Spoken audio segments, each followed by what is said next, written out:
आप सभी भक्तों को चैत्र मास के कृष्ण पक्ष की एकादशी यानी कि पाप मोचनी एकादशी की अनंत शुभकामनाएं। तो भक्तों, आज के इस वीडियो में हम बात करने वाले हैं पाप मोचनी एकादशी की, जो कि चैत्र महीने की कृष्ण पक्ष की एकादशी होगी। और इस बार तो 2025 में पाप मोचनी एकादशी 2 दिन पड़ने के कारण लोग कंफ्यूजन की स्थिति में हैं। इसलिए एक भक्त ने मुझसे कमेंट करके पूछा था कि गुरुजी, पाप मोचनी एकादशी के बारे में कोई एक वीडियो बना दीजिए जिस पर पाप मोचनी एकादशी से संबंधित संपूर्ण जानकारी हो और इस वीडियो को देखकर सब लोग कंफ्यूजन को दूर कर सके। तो मैंने इस बहन के कहने पर यह वीडियो सरल और आसान भाषा में बनाकर आपके सामने ले आया हूं। तो आप लोग इस वीडियो को अंत तक जरूर देखकर जाइएगा, क्योंकि भक्तों, मैं इस बात की गारंटी देता हूं कि इस वीडियो को देखने के बाद आपको किसी और वीडियो को देखने की जरूरत नहीं पड़ेगी। तो चलिए भक्तों, अब हम इस वीडियो पर ज्यादा बेकार की बकवास ना करते हुए और आपका ज्यादा समय बर्बाद ना करते हुए वीडियो को शुरू करते हैं। भक्तों, साल में 24 एकादशी पड़ती हैं और जब अधिक मास या मलमास लगता है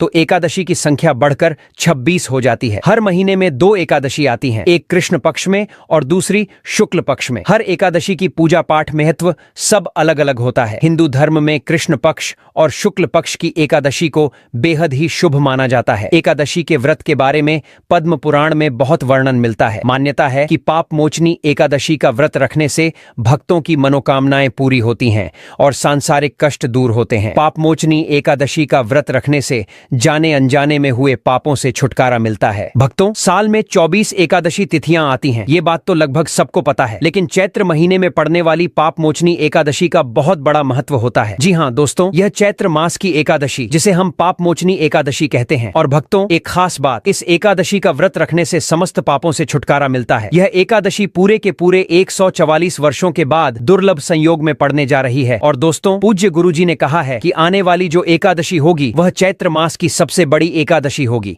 जिसे पाप मोचनी एकादशी भी कहा जाता है। दोस्तों, हमारे हिंदू धार्मिक ग्रंथों में इस पाप मोचनी एकादशी को सर्व सुख प्रदायिनी यानी कि सभी सुखों को देने वाली एकादशी बताया गया है। पाप मोचनी एकादशी का व्रत और पूजा जो कोई भी करता है उसको धन धान्य ऐश्वर्य और साथ ही मानसिक शांति से लेकर बैकुंठ धाम तक सब कुछ प्राप्त हो जाता है। साथ ही भक्तों, वीडियो के अंत में हमने पाप मोचनी एकादशी से संबंधित कुछ ऐसे रामबाण उपाय बताए हैं जिन्हें पाप मोचनी एकादशी के दिन करने से आपके घर में धन दौलत की वर्षा होगी। और यदि आप पितृदोष से परेशान हैं तो क्या उपाय आपको इस दिन करने चाहिए, तो आप लोग इस वीडियो को अंत तक जरूर देखकर जाइएगा और वीडियो को लाइक जरूर कर दीजिएगा। शास्त्रों के अनुसार पाप मोचनी एकादशी का व्रत करने से व्यक्ति को 10,000 गोदान करने के समान पुण्य मिलता है। इसके अलावा जन्म जन्मांतर में किए गए सभी पाप कर्मों से मुक्ति भी प्राप्त होती है। इस दिन किए गए पूजा पाठ और उपाय बहुत जल्द फल देने वाले होते हैं, जिससे जीवन में आर्थिक स्थिति सुधरने में मदद मिलती है। भक्तों, चैत्र मास के कृष्ण पक्ष की एकादशी को पाप मोचनी एकादशी कहा जाता है। हिंदू धर्म में इस एकादशी का बहुत महत्व है, क्योंकि ऐसा माना जाता है कि इस दिन भगवान विष्णु की पूजा करने से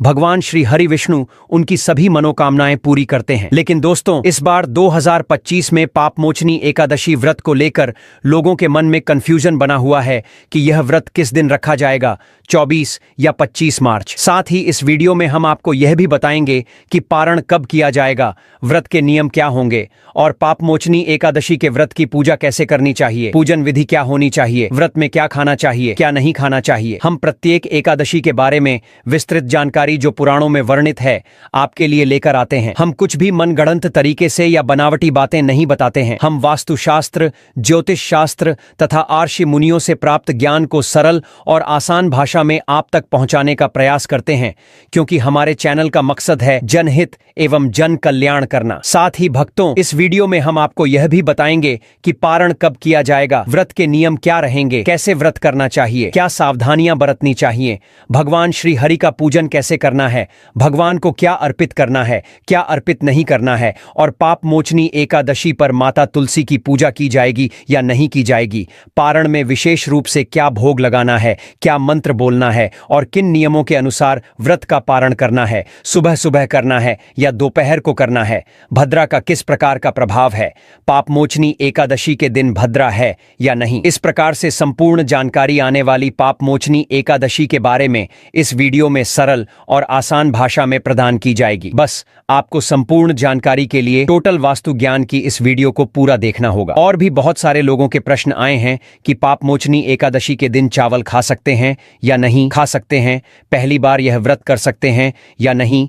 इन सभी प्रश्नों के उत्तर आज हम इस वीडियो में जानेंगे, इसीलिए आप वीडियो को पूरा ही देखें, आधा अधूरा ना देखें। कई लोग होते हैं जो वीडियो को काट काट कर देखते हैं, बीच बीच से देखते हैं, और फिर ऐसे व्यक्ति को जीवन में कभी सफलता हासिल भी नहीं हो सकती। इसलिए वीडियो को आधा अधूरा छोड़कर ना जाएं, आप वीडियो को पूरा ही देखा करें और कमेंट बॉक्स में जय श्री हरि विष्णु या जय मां लक्ष्मी कमेंट बॉक्स में अवश्य लिखें। तो चलिए भक्तों, अब हम आपका ज्यादा समय बर्बाद ना करते हुए सबसे पहले हम आपको बता देते हैं कि पाप मोचनी एकादशी की सही डेट टाइम क्या है। फिर हम आपको बारी बारी से सभी जानकारी बताते हुए चलेंगे और हम आपको इस वीडियो में यह भी बताएंगे कि वह कौन सी चीज है जो हमें पाप मोचनी एकादशी के दिन जरूर ही खा लेनी चाहिए। और भक्तों, साथ में हम आपको यह भी बताएंगे कि इस दिन एक चीज भूलकर भी नहीं खानी चाहिए। अगर आप यह चीज भूलकर भी खा लेते हो तो आपके घर में मृत्यु भी हो सकती है। तो भक्तों, इस एकादशी पर ऐसा घोर अनर्थ काम भूलकर भी मत करना, और अनर्थ होने से पहले वीडियो को आप पूरा जरूर देख लेना। बहुत ही खास और ज्ञानवर्धक वीडियो होने वाली है। तो चलिए भक्तों, जानते हैं पाप मोचनी एकादशी की सही डेट टाइम और शुभ मुहूर्त के बारे में। लेकिन दोस्तों, उससे पहले आपसे हाथ जोड़कर एक रिक्वेस्ट करते हैं कि अगर आप इस चैनल पर नए हैं तो कृपया चैनल को सब्सक्राइब करें और वीडियो को एक लाइक जरूर करें, ताकि हम और भी बेहतरीन वीडियो आपके लिए लाते रहें। साथ ही भक्तों, आप अपनी राशि को कमेंट बॉक्स में डालना न भूलें, क्योंकि हम आपके भाग्य से जुड़ी जानकारी और आपकी राशि के अनुसार खास उपाय भी बताते हैं जो आपकी परेशानियों को तुरंत दूर कर सकते हैं। तो भक्तों, देर किस बात की, अभी अपनी राशि कमेंट बॉक्स में डालें और साथ ही वीडियो को लाइक करना न भूलें। तो भक्तों, चलिए इस वीडियो को ज्यादा बड़ा ना करते हुए जान लेते हैं कि 2025 में पाप मोचनी एकादशी की सही डेट टाइम क्या है। फिर आगे की सभी महत्वपूर्ण जानकारी बारी बारी से बताते हुए चलेंगे। भक्तों, पाप मोचनी एकादशी को समस्त पापों को नाश करने वाली एकादशी भी कहा जाता है। यह एकादशी हर साल चैत्र मास के कृष्ण पक्ष की एकादशी को पड़ती है, जिसे पाप मोचनी एकादशी कहते हैं। सनातन धर्म में इस एकादशी का खास महत्व होता है। इस बार 2025 में पाप मोचनी एकादशी का व्रत 25 फरवरी को रखा जाएगा। आइए पाप मोचनी एकादशी की सही डेट और शुभ मुहूर्त जानते हैं। तो चलिए भक्तों, हम इस वीडियो पर ज्यादा बकवास ना करते हुए जान लेते हैं कि पाप मोचनी एकादशी कब से कब तक रहेगी और शुभ मुहूर्त पूजा पाठ का समय क्या रहेगा, पारण कब कब कैसे और कैसे करें, इसके बारे में भी जान लेते हैं। चैत्र माह के कृष्ण पक्ष की एकादशी तिथि पर पाप मोचनी एकादशी मनाई जाती है। इस साल चैत्र माह के कृष्ण पक्ष की एकादशी 25 मार्च को सुबह 5:05 पर शुरू होगी और अगले दिन 26 मार्च को तड़के सुबह 3:45 पर समाप्त होगी। सनातन धर्म में सूर्योदय से तिथि की गणना होती है, इसलिए 25 मार्च को पाप मोचनी एकादशी मनाई जाएगी। अब भक्तों, पारण की बात करें तो एकादशी व्रत में पारण का विशेष महत्व होता है, इसलिए एकादशी व्रत का पारण शुभ मुहूर्त में ही करना चाहिए। पाप मोचनी एकादशी व्रत का पारण 26 मार्च को किया जाएगा। पारण के लिए शुभ समय दोपहर 1:58 से दोपहर 4:24 तक रहेगा। बता दें कि एकादशी व्रत का पारण द्वादशी तिथि के अंदर किया जाता है। भक्तों, पाप मोचनी एकादशी के दिन ब्रह्म मुहूर्त की बात करें तो यह मुहूर्त सुबह 4:07 से लेकर सुबह 5:07 तक रहेगा। 45 मिनट से लेकर 5:32 तक रहेगा। और वहीं दूसरा मुहूर्त अभिजित मुहूर्त दोपहर 12:03 से लेकर 12:52 तक रहेगा। ज्योतिषियों की माने तो पाप मोचनी एकादशी पर दुर्लभ शिववास और सिद्ध योग का संयोग बन रहा है। इन योग में लक्ष्मी नारायण जी की पूजा करने से साधक को मनचाहा वरदान मिलेगा, साथ ही जीवन में व्याप्त दुखों का नाश होगा। हिंदू धर्म में कहा गया है कि हर इंसान से जाने अनजाने में पाप हो ही जाते हैं। पाप का मतलब है गलतियां, जिनके लिए हमें किसी न किसी रूप में दंड भोगना पड़ता है। लेकिन अगर हमें अपने पापों से मुक्ति चाहिए तो ईश्वर ने एक सरल उपाय बताया है, जो कि पाप मोचनी एकादशी का व्रत है। इस व्रत से हम न केवल अपने पापों से छुटकारा पा सकते हैं, बल्कि जीवन में सुख शांति भी महसूस कर सकते हैं। इसलिए अगर आप भी अपने जीवन से दुख और परेशानियों को दूर करना चाहते हैं तो पाप मोचनी एकादशी का व्रत जरूर अपनाएं। यह व्रत हमारी आत्मा को शुद्ध करता है और हमें परमात्मा की कृपा का पात्र बनाता है। भक्तों, धार्मिक मान्यताओं के अनुसार इस व्रत को रखने से जातक को भगवान विष्णु की कृपा प्राप्त होती है और उनके जीवन के सभी पाप और कष्ट समाप्त हो जाते हैं। पाप मोचनी एकादशी का व्रत रखने से यह भी माना जाता है कि मृत्यु के बाद आपको भूत प्रेत या पिशाच योनि में नहीं जाना पड़ता, बल्कि भगवान विष्णु की विशेष कृपा से आत्मा को शांति मिलती है। और सबसे खास बात तो यह है कि अगर आप यह व्रत अपने पितरों के लिए रखते हैं तो उन्हें पुण्य फल की प्राप्ति होती है, जिससे उनके भी कष्ट दूर होते हैं। शास्त्रों के अनुसार पाप मोचनी एकादशी का व्रत करने से व्यक्ति को 10,000 गोदान करने के समान पुण्य मिलता है। इसके अलावा जन्म जन्मांतर में किए गए सभी पाप कर्मों से मुक्ति भी प्राप्त होती है। इस दिन किए गए पूजा पाठ और उपाय बहुत जल्द फल देने वाले होते हैं, जिससे जीवन में आर्थिक स्थिति सुधरने में मदद मिलती है। धार्मिक मान्यताओं के अनुसार पाप मोचनी एकादशी का व्रत आपकी आत्मा पर बोझ नहीं बल्कि समस्त पापों का शमन करने वाला होता है। दोस्तों, वीडियो में आगे की महत्वपूर्ण जानकारी बताने से पहले अभी तक कमेंट बॉक्स में जय माता लक्ष्मी नहीं लिखे हैं तो जय माता लक्ष्मी जरूर लिख दें। जब आप हमारे कमेंट बॉक्स में जय माता लक्ष्मी लिखते हैं तो हमें काफी अच्छा लगता है और आप हमारी वीडियो को लाइक करते हैं तो हमारा मनोबल बढ़ता है, जिससे कि अच्छी अच्छी जानकारी होती है जो हम आप सभी लोगों के लिए लेकर के आते हैं। तो चलिए भक्तों, अब हम आपका ज्यादा समय बर्बाद ना करते हुए जान लेते हैं पाप मोचनी एकादशी की पूजा विधि के बारे में। तो चलिए दोस्तों, अब हम जानेंगे कि पाप मोचनी एकादशी की पूजा कैसे करनी है, उसका शुभ मुहूर्त कब है और पारण का समय क्या है। हम आपके साथ सारी जानकारी शेयर करने जा रहे हैं ताकि आप इस दिन को पूरी श्रद्धा और सही तरीके से मना सकें। सबसे पहले इस खास दिन पर आपको सूर्योदय से पहले उठना है, यानी ब्रह्म मुहूर्त में जागना है। फिर स्नान करके अपने पूजा स्थान पर जाएं और भगवान सूर्य को एक लोटा जल अर्पित करें। इसके बाद वहां बैठकर सबसे पहले व्रत का संकल्प लें। संकल्प लेने के लिए अपने सीधे हाथ में जल लें और पास में 1 रुपया रखें। अब 3 बार ओम श्री विष्णु का जाप करें। ओम श्री विष्णु, ओम श्री विष्णु, ओम श्री विष्णु। इसके बाद अपना नाम, गोत्र, स्थान, मकान नंबर या फ्लैट नंबर और क्षेत्र का नाम बताएं। अब आप अपनी इच्छाएं जैसे कि धन, संतान, सुख या जो भी आप चाहें भगवान के चरणों में समर्पित करें। फिर भगवान को प्रणाम करें और जल अर्पित कर दें। अब हम पूजा की प्रक्रिया के बारे में जानेंगे। सबसे पहले आपको पूजा के लिए एक अखंड फल जैसे सेब, नारियल या जो भी फल उपलब्ध हो बिना काटे हुए लेना है। फिर उसे गंगा जल से शुद्ध करके उसमें थोड़ा सा गंगा जल मिला लें। बाद भगवान श्री हरि विष्णु की किसी भी रूप की तस्वीर या मूर्ति रखें। यदि आपके पास मौली, पान, सुपारी, लौंग, इलायची और पान का पत्ता हो तो ये चीजें भी बहुत शुभ रहेंगी। इन सभी चीजों को भगवान को अर्पित करने के लिए सजा कर रखें। अब जिस भगवान की तस्वीर या मूर्ति को आपने पूजा के लिए रखा है उसमें आपको भगवान को बुलाने की प्रक्रिया करनी होगी, जिसे हम प्राण प्रतिष्ठा कहते हैं। प्राण प्रतिष्ठा के लिए सबसे पहले भगवान की तस्वीर को स्थापित करें और उस स्थान का शुद्धिकरण करें। इसके लिए गंगा जल मिश्रित जल से उस स्थान पर छींटे डालें, जिससे स्थान पवित्र हो जाएगा। अब उस स्थान पर एक फूल रखें ताकि भगवान को एक सुंदर आसन मिल सके। इसके बाद भगवान को आचमन कराएं, यानी 3 बार जल चढ़ाएं। फिर तिलक लगाएं, अक्षत चढ़ाएं और फूलों की माला पहनाएं। साथ ही एक पुष्प अर्पित करें। अब धूप दिखाएं और घी का दीपक जलाएं। ध्यान रखें कि दीपक को उठाना नहीं है। दीपक को जहां रखा है वहां पहले चावल या फूलों का आसन बना लें और फिर दीपक रखें। यही दीपक आपकी पूजा का साक्षी बनेगा। भक्तों, अब हम आरती के लिए एक नया दीपक इस्तेमाल करेंगे। भगवान को नैवेद्य के रूप में जो भी मिठाई आपके पास हो,